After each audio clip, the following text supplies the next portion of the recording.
Well, hello there, fishing friends, and if you're new here, welcome. So in today's video, I'm just going to give you a quick update on how I'm doing on my Mako Sharks.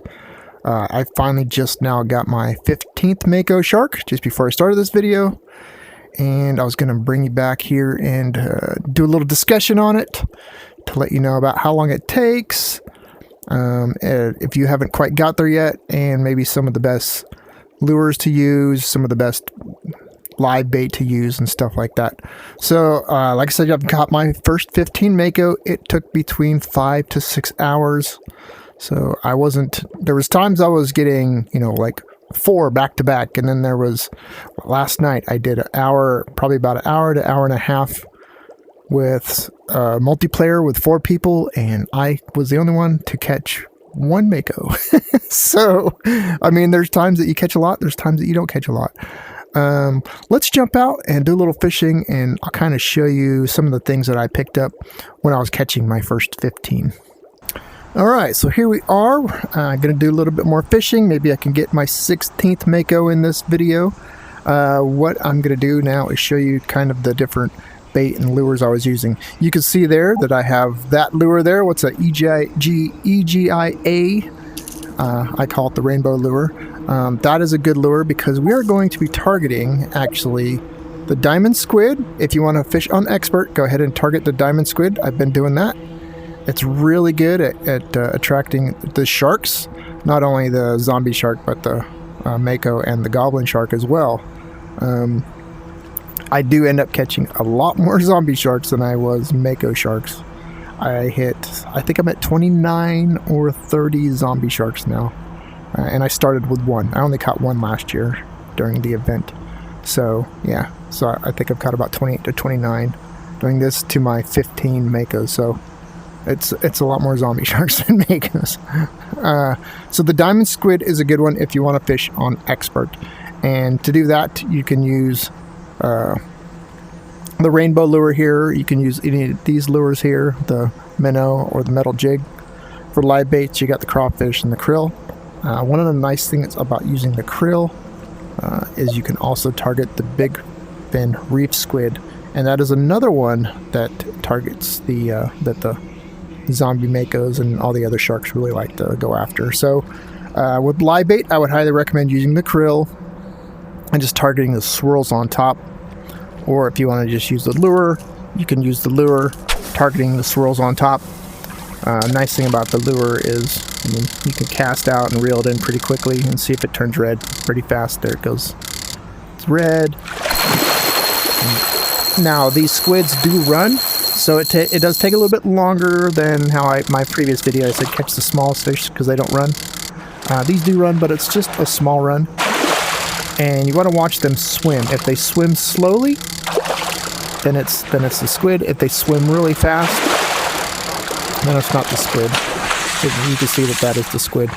Now, the only bad thing about using lures and quick release is lures are a lot more expensive than the live bait. But if you got a lot of money, like I do, it doesn't matter. And if you catch a couple sharks here and there, you can afford to rebuy the lures pretty easily. I just bought a whole bunch of bait and lure, and so I can get rid of a few baits and lures here and not worry about having to buy another one. I'll have plenty of money once I catch my next shark. So again, you want to watch to see if you get a bite on the second swim. If you don't, just recast,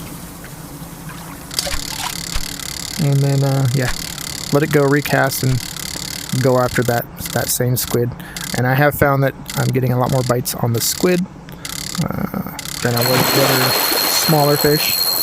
Plus they seem to, I don't know if they swim faster as far as not waiting until they get really up close. On some of those smaller fish that I was catching, sometimes I'd get them all the way up to the boat and I'd have to let my line turn blue almost in order to get them up to the boat.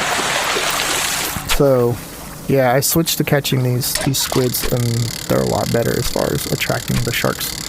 So let me catch my next shark, and then I'll bring you back here once I get a shark on the line, and I'll show you some tips on bringing it in that I've noticed in multiplayer people have been struggling with.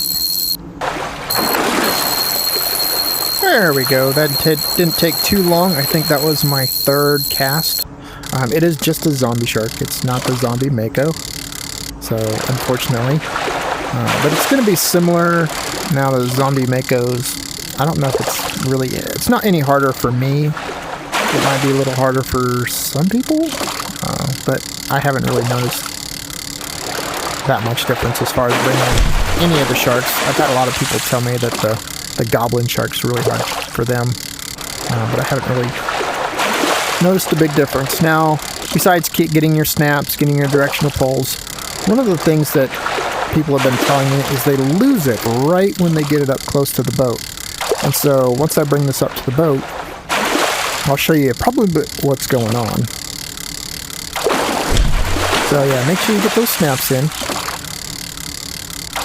But then once you get it close to the boat, see how the line's turning red really quickly? You gotta reel it in really slow when you get it close to the boat. Because as you get even closer, it's gonna just turn red pretty quick here. Or maybe it won't do it. But a lot of times it'll be red like really close to the boat. And what happens is you have to like reel it and then pause, and then reel it and then pause, and then reel it and then pause. Don't get it bright red and then snap your line. And I think that's probably what's happening with some of the people that I've been fishing with, where they say they get it right up close to the boat and then they snap it and they lose their fish.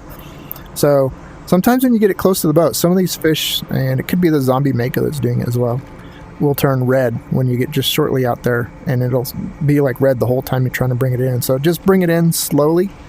Don't try to get excited and bring it in really fast once you get close to the boat thinking, oh, I'm right there.